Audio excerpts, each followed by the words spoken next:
So don't become some big-head noise, a beacon for the girls and boys.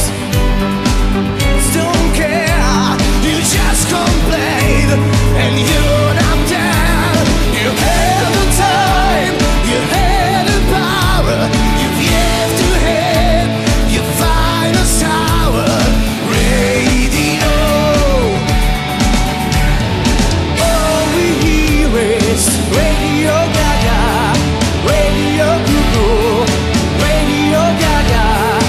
All we hear is Radio Gaga, Radio blah blah, Radio what's you, Radio someone still loves you.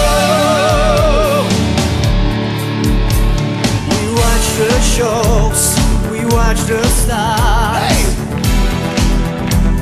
and hours you made me love, you made us feel how music changes to the ears.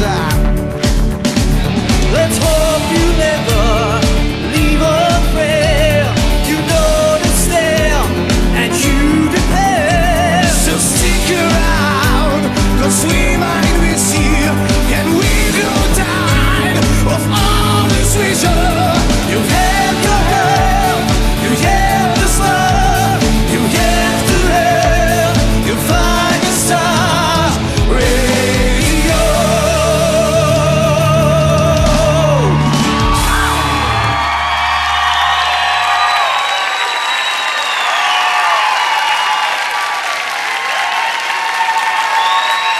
Boli sme svedkami skvelého súboja, dva fantastické výkony, ale okrem spevu si najmä teda ty predviedol choreografiu, akú sme ani nečakali. Bolo to úžasné sledovať a počúvať. Ako to videli kouči? Dara Rollins. Zdravím, chlapci. V prípade Petra, keby si trošku ubral, tak by si sa mi páčil viac, ale ak by som mala voliť, tak by si to bol určite ty. Rytmus. Čaute chalani, tento duet vám podľa mňa nevyšiel, ale to nevadí, tak to chodí proste.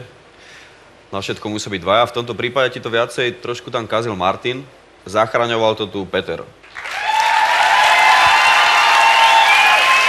Já trošku teď budu obhajovat Martina, ale jenom ze začátku, protože Petr máchal tak rukama, že ho musel uhejbat, že jo, to bylo jasný, takže se nedivím, že chudák pak tam začal plout trošku v rytmu a v tónech, teda víc ještě, ale já Petra znám a samozřejmě bych doporučil Petra, protože vím, že a musí ho ale mlátit přes ruce Michal, aby se trošku skrotil, protože jinak spadne z pódia někde a bude po něm. Takže Petr. Zdravím vás, páni. Nepotěšil jste mě, ani já vás moc nepotěším. Keď Martin začal zpívat o jeden tak neskôr, vlastně, a tak jsem čakal, čo sa stane. Našťastie to Petr potom chytil a dospěval si to do zdárného konca. V tomto případě to bude mít Michal asi relativně jednoduché. Tak samozřejmě po té odborné muzikantské stránce nám bylo jasný, že jakmile si nastoupil pozdě v podstatě v té druhé sloce a rozhodil si víceméně Petra v rytmu, tak na druhou stranu na to, že Petr už to dělá takovou dobu, jak by se rozhodně neměl nechat, že jo? Protože jako tu první dobu snad cítíme pořád, že jo? Tak vím, že malinko si se víc věnoval věcem, který si neměl, víc těm pódiovým nesmyslům, který jsi tam dneska předváděl.